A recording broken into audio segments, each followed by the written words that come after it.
Bueno, yo voy a hablar sobre mirar a la infancia, pedagogía moral y modernidad en Colombia, el capítulo uno, contextualizando en 1918, el siglo XX, donde abarca la parte de la religión, la formación militar, la familia, em, y el texto del inspector Álvarez, donde hace como los fundamentos metodológicos, la parte de los modelos pedagógicos, em, de cómo él destaca los comportamientos y actitudes de los niños con esta pedagogía, estas formaciones, donde habla de que los niños se educan en el oído y la constancia de la escuela con ello.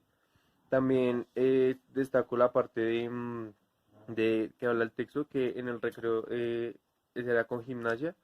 Sí, digamos que era algo beneficioso pues, para ellos y pues que sí, que se veía con gimnasia.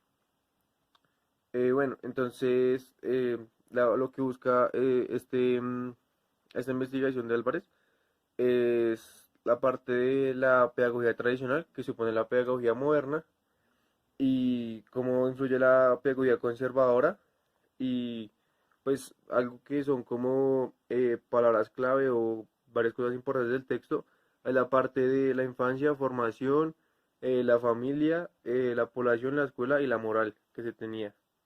Entonces, estos son como los aspectos más relevantes que tienen que ver en relación a la pedagogía conservadora y el choque de la pedagogía tradicional con la pedagogía moderna, ¿sí?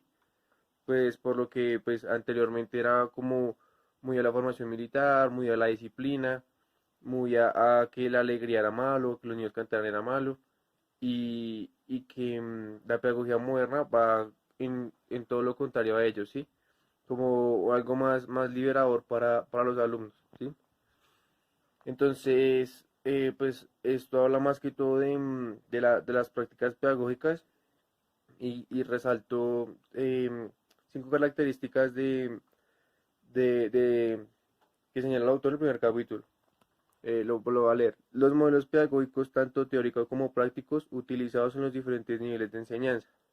Segundo, la pluralidad de conceptos pertenecientes a campos heterogéneos de conocimiento retomados y aplicados por pedagogía. Tercero, las formas de funcionamiento de los discursos en las instituciones educativas de donde se realizan. Cuarto, las características em, sociales adquiridas por la práctica pedagógica en las instituciones educativas de una sociedad cada que se asigna unas funciones a los sujetos de la práctica. Quinto, la práctica de enseñanza en diferentes espacios sociales mediante elementos del saber pedagógico, ¿sí? Y al final, ya terminando el primer capítulo, nos hablan de los objetos didácticos, donde pues saca las pizarras, cuadernos, las plumas, papel, tintas y libros enviados. Pues la finalidad de todos esos aspectos es llegar a educar niños modernos y cómo mezclar lo conceptual con la ética. Es como la finalidad de lo que habla el primer capítulo. Y pues mis compañeros seguirán pues, desarrollando la idea del texto con el capítulo 2. Bueno, yo voy a exponer el capítulo 2 de Mirar a la infancia, pedagogía moral y modernidad en Colombia. Bueno, vamos a hablar de la pedagogía pestalozziana, que llegó gracias al presidente conservador Mario Espina Rodríguez y por don Jorge María Triana. La Escuela Normal la Carteriana de Bogotá entre 1845 y 1847, como un recurso para mejorar así la enseñanza de las clases de gramática y aritmética.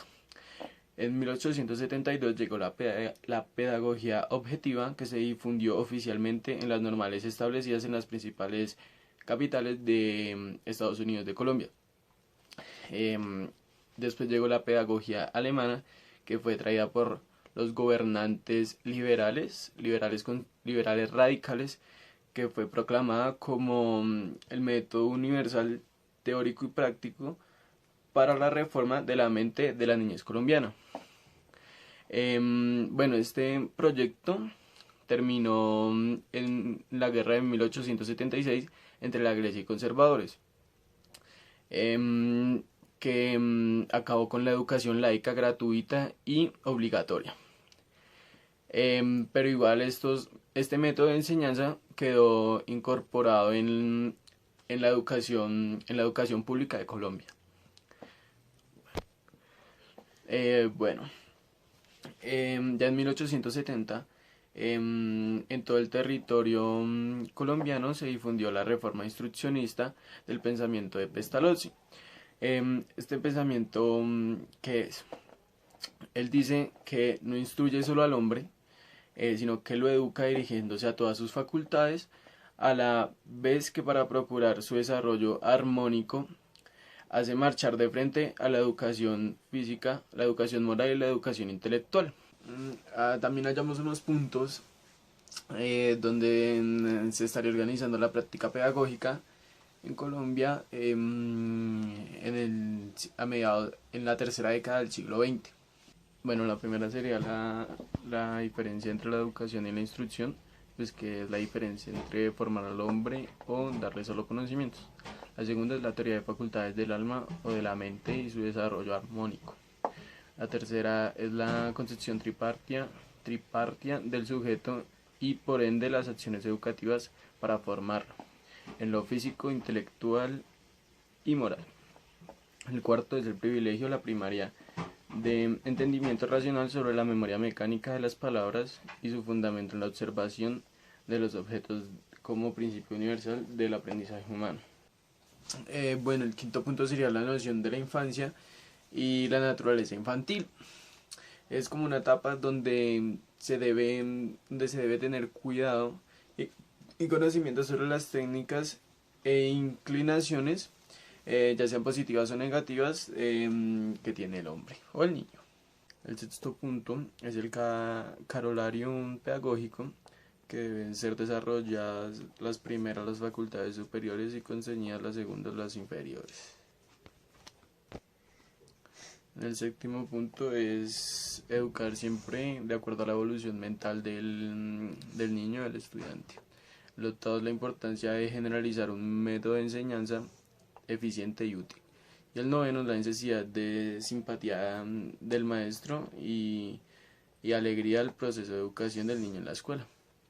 Bueno, también habían decálogos de principios relativos de la ciencia de la educación y el arte de enseñar, que se debían grabar los maestros públicos en Colombia en el siglo XX. El primero es que todas las ideas del mundo material deben adquirirse por los sentidos. El segundo es que los sentidos deben adiestrarse y avivarse a favor de la enseñanza.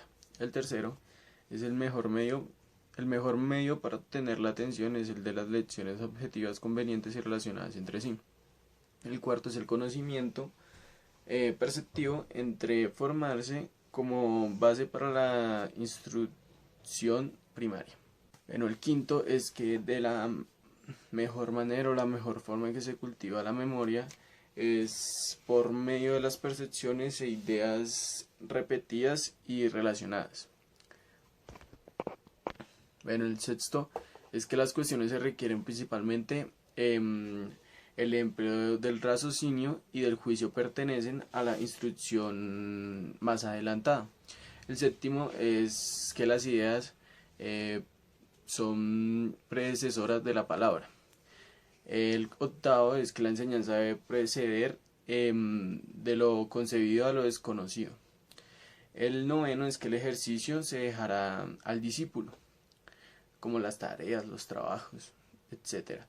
El décimo es que en todo procedimiento de enseñanza se debe procurar la percepción completa e inteligencia distinta, una expresión clara y cuando sea posible pasar por el pensamiento de la acción, del pensamiento a la acción, perdón. Bueno, hay tres textos o tres manuscritos que constituyeron la base teórica y la metodología del soporte teórico para la instrucción primaria en Colombia. Bueno, el primer texto era un reglamento manual, que es el reglamento de las escuelas primarias de la República Colombiana, así como en las escuelas de nosotros, en los colegios teníamos el manual de convivencia, conocido como el Plan Cerda de Miguel Antonio Caro. Bueno, ya el segundo texto, el segundo soporte, es formado por un par de leyes, son dos leyes. La primera, la Ley 39 de 1903, conocida como la Ley Uribe, conocida como la Ley entre órganos de la instrucción pública, y su decreto reglamentario 491 de 1904. El tercer texto es un tratado que tiene elementos pedagógicos, un tratado manual de elementos pedagógicos de Luis y Martín Restrepo Mejía. Desde 1870 el memorismo y el verbalismo se habían convertido en los grandes problemas pedagógicos que entorpecieron la instrucción y enseñanza de los niños en Colombia. Bueno, también se hablaba de unos retos para los instruccionistas o maestros, que era desterrar la repetición, y la otra era ganar la atención de los niños como medio para desarrollar su clase, lo que estaba explicando. Bueno, también se habla de la representación y la intuición. Se habla de conocimientos racionales elaborados a partir de las percepciones sensoriales, que es un contraste con lo que pues como las vemos en estos días en la modernidad, ya que pues la percepción está relacionada con aspectos no racionales. Bueno, también nos hace un llamado que fue algo que también me llamó mucho la atención, que dice que tenemos que desconfiar de las palabras sin contenido en la enseñanza, hasta hallar un método natural de conocimiento en donde se pueda fundar la pedagogía. Los jansenistas, los solitarios del Port Royal era su apodo, a fines del siglo XVII, fueron los pioneros de la enseñanza moderna, que ya no fue impartida individualmente, sino en grupos como la vemos hoy en día, en un salón, con varias personas. Bueno, volvemos un poco al discurso pestalozziano, que pudo revolucionar la enseñanza. Fue porque comenzó a interrogar a la escuela, posible desde la concepción, desde la concepción filosófica sobre la naturaleza del conocimiento del lenguaje. Bueno, esto nos lleva a una naturaleza del conocer el método clásico, que consiste en que se pueden y deben existir signos, imágenes o palabras en nuestras mentes, pero su huella sería muy frágil o muy débil en nuestra mente si esto no está ligado a una representación o a un objeto o algo aprendido anteriormente. Bueno, también se habla de una modernidad filosófica a partir del siglo XVII, donde se ven diferenciar dos momentos o dos pensamientos distintos sobre la modernidad. El primero es el empirista y el racionalista a través de la observación, basado en Foucault. A estos se les llama clásicos, y el segundo es a partir de Kant, que se basa a través de la experimentación, y estos se llamarían modernos. Según Foucault, existe una ambigüedad epistemológica donde se gestan unas dualidades, una encrucijada que disolverá las clases sociales, la última en las filosofías clásicas. A esta fue adoptada por los liberales durante casi todo el siglo XIX, este llamado utilitarismo. Bueno, para también hablar un poco del capítulo 2, ahí también se tocaban los temas de como los métodos de enseñanza que cada estudiante, cada docente tenía para impartir su conocimiento. Eso eran como métodos en que ellos o creaban o o miraban o buscaban para poder generarlos acá, por decirlo así. Había métodos como por ejemplo en el de diálogo, que era en que un estudiante y un docente hablaban o miraban de cosas que ellos subieran, como para complementar, ¿sí? Sin perder la esencia de lo que el docente quería explicar, ¿sí? Como tratar de unir lo que él sabía con lo que el docente quería implementar. También nos mostraba otros métodos que eran como el método en que en salir y conectarse como la introducía con la naturaleza de generar como como sí generar esa manera de expresión, ¿sí? De comunicación, de que fuera más fácil, de que pudieran ellos entender mejor cada tema, de que también ellos pudieran complementar igualmente con lo que sabían, ¿sí? Eso era como una especie de retroalimentación, ¿sí? De conocimiento, cosas de que se iba desarrollando. También hablaba de lo que era como como lo integral, ¿sí? De que reunir a varias personas y generar esa especie de interacción con los demás para que fuera como más, o para que las clases en ese entonces fueran muchísimo mejor, fueran de una manera de que se pudieran relacionar, de que pudieran conocer otras maneras, ciertas cosas que no supieran, etcétera.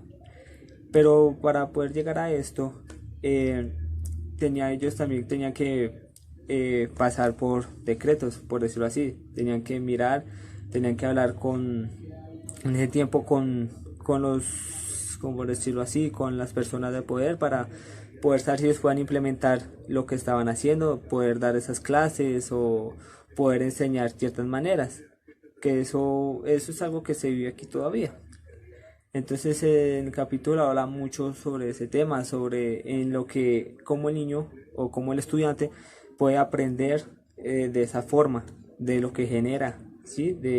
También hablaba del respeto que había entre cada persona, en tanto como el que está adquiriendo el conocimiento como el que lo está dando, ¿sí? Entonces eso es algo que en la lectura, pues en esos capítulos que estaba leyendo, hablaba mucho sobre eso y también sobre que había muchos métodos para poder dar o para poder enseñar, pero siempre y cuando estuvieran como decretados, básicamente así, no entendí muy bien, pero que estuvieran, sí, que fueran válidos para que los pudieran dar, de que tenían que probar de que ese método que estaban haciendo fuera válido y que fuera bueno para que pudieran seguirlo implementando. Entonces, ¿cómo se hacían eso? Entonces ahí contaban que ellos tenían que mirar lo que desarrollaban. Entonces ahí hablaban también de que en el integral desarrollaban lo que era la empatía, lo que era el diálogo, la manera en que ellos se divertían a la hora de hacer estas clases así, por decirlo, dinámicas, por decirlo así. Que, o también cuando hablaban del tema en el conectarse con la naturaleza, lo que generaba. Entonces ellos tenían que explicar lo que sus clases o las clases de ellos hacían en los estudiantes para saber para que ellos tuvieran esa libertad o esa ley de poder dar las clases así, que eso es lo que era la lectura, de que por ejemplo cuando eran las clases en el aire libre, sí, con la naturaleza, eso genera una especie de, primero, de tranquilidad, de paz a la hora de que el docente pudiera explicar su clase o su método. También había otro método, que esos son los métodos como los que se vienen haciendo ahora, que es en el que el docente explica, ¿sí? Explica y como que interactúa con los estudiantes al sí, interactúa con los estudiantes al saber lo que ellos aprendieron, qué se les quedaron, si pudo entender esto, si no pudo entender eso, que eso fue un método en que si en esa época de funcionó, pues como ha venido hasta ahora.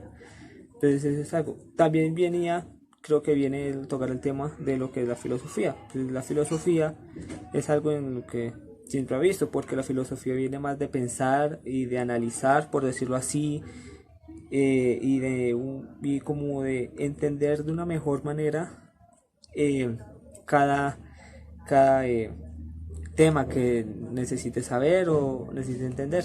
Entonces en ese capítulo 2 también hablaba de varios como métodos que tenían a la hora de dar una clase o explicarla, de también en el sitio en el que tenían que hacerlo, si era en un salón de clases, si podían hacerlo en otro lugar, en una plaza o en un aire eh, libre, ¿sí? Entonces, eso es lo que en ese capítulo hablaba. Y de que para que pudieran seguir implementando esto, tenían que primero que le decretaran de que podían lograr, que podían dar sus clases ahí, de que era como decirlo, era un método bueno y accesible para que pudieran dar la clase, pero siempre y cuando tenían que tener siempre pues un estudio de que por qué si es bueno, por qué es viable, tenían que tenía que hacer varias cosas para que pudieran para que pudieran tener acceso a esa clase, que eso es algo que me pareció interesante en el libro. Y ya para también hablar de que eh, nos hablaba de que el respeto que había entre tanto estudiante como en el docente, sí, de que no solo explicaban lo que tenían que explicar, ya fuera matemáticas, español, etcétera, sino también ellos daban como o les enseñaban otras cosas que ya eran como eh, el aseo personal, en vestirse bien, en cómo sentarse, en cómo hablar, ¿sí? Cómo caminar, por ejemplo, que es algo que eso va en el método, creo que va integral, ¿sí? Entonces, eso es eso es también algo que tenía el capítulo 2 que, que tocaba ese tema de los métodos que tenían, de cómo podían hacer, o sí, o cómo, o lo que tenían que hacer para que miraran de que esos métodos eran buenos, ¿sí? Ya que si el método que el docente utilizaba era bueno sí, o era bueno, excelente, ahí ya venía lo que era como un reconocimiento tal, ¿sí? De decir de que este profesor es bueno porque ha enseñado tantos y utiliza el método ese, entonces ahí ya generaba como esa validez o ese, ese prestigio que le generaba al docente por dar la clase, ¿sí? Entonces eso es lo que contaba ese capítulo, de todos los métodos que había, todas las enseñanzas que creaban o que ellos también no creaban, sino que venían de otras personas y que aquí en Colombia pues les impartían, que es siempre y cuando, vuelvo digo, fuera algo en que sirviera, en que tratara de que el docente, de que el estudiante entendiera mejor la clase, en que pudiera entender, analizar, etcétera. Entonces eso es lo que tenía en el capítulo, en este segundo capítulo. Gracias. Bueno chicos, para continuar con la contextualización del segundo capítulo, les voy a hablar sobre la inteligencia y la asociación de ideas. Entonces, habla de construir una teoría psíquica, la cual los discípulos y émulos desarrollaron con el nombre de leyes de la asociación de las ideas. Eh, Hay un manual el cual se llama Pestalozzianos y del cual se extrae tres clases de memorias: la arbitraria, la sugestiva y la asociativa. Entonces, en la arbitraria podemos encontrar lo que es la percepción aislada. Habla de que cada impresión de esa clase se graba sola al lado de otra, sin que una lo haga más profunda que la otra. La sugestiva habla de cuando se haya dos o tres percepciones, casi todo simultáneamente, en el tiempo, el lugar o según la circunstancia. También se dice que el esfuerzo de retener las series no debería ser tan grande como el de retener una sola. Y ya en la asociativa podemos hablar de cuando se presenta una idea y no hacemos uso del pensamiento voluntario, sino que dejamos que este pensamiento fluya, así que detrás de esta idea se halla otra idea vinculada. Bueno, estas tres clases vienen del conocimiento, perdón, del aprendizaje clásico, el cual en ese entonces hacía el doble bloqueo, el cual impedía que un sujeto tuviera un pensamiento o un conocimiento abstracto como un aparato psíquico o individual. También habla de la noción y la inteligencia ya dependían más de un conocimiento operario, más mecánico. Y ellos de por sí siempre conservaban lo conocido, no, no se arriesgaban, por decirlo, a experimentar o conocer nuevas cosas. También en el sentido de la ciencia clásica veía a los seres humanos como armazones de partes, como fragmentados. También hablaba sobre la pedagogía tradicional y pasiva. En ese entonces se autodenominaban modernos, pero pues no era así, eran pasivos. ¿Por qué? Porque ellos siempre, ellos no reconocían la acción sobre el mundo. Ellos no daban lugar a un sujeto activo, ya que la acción la veían como algo estricto. Ya lo pasivo es algo como la transferencia de conocimientos que hacía el docente al alumno. En ese entonces, pues no, el alumno solamente tenía que hacer caso y el docente simplemente transfería el conocimiento. La idea que tenía Restrepo y Compaire era que el docente no hablara solo, sino que también tuviera un diálogo y una escucha con sus alumnos, para así generar en ellos lo que son las preguntas, cuestionamientos, dudas y asimismo aprender mutuamente.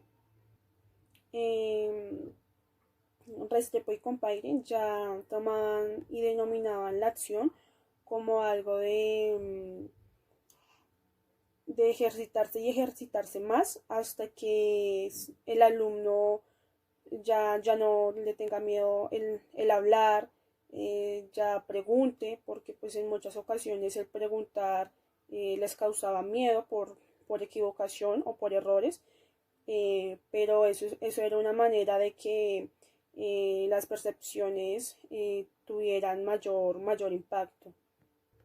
Ya más adelante se ve lo que es cómo trataban al niño como si fuera un adulto pequeño, porque pues el niño no tiene la capacidad para verlo como algo específico, sino como un momento cronológico. Entonces, ya el niño hiperactivo, pues en ese entonces era visto como algo que era desjuiciado, pero el niño hiperactivo en sí es el niño que se cuestiona, que se pregunta, porque pues él al ver cosas nuevas para él, pues como niño, al no saber de ellas específicamente, pues lo que hace es preguntar. También se habla de que, bueno, el análisis de la pedagogía tradicional pasiva es basada en la organización lógica del razonamiento.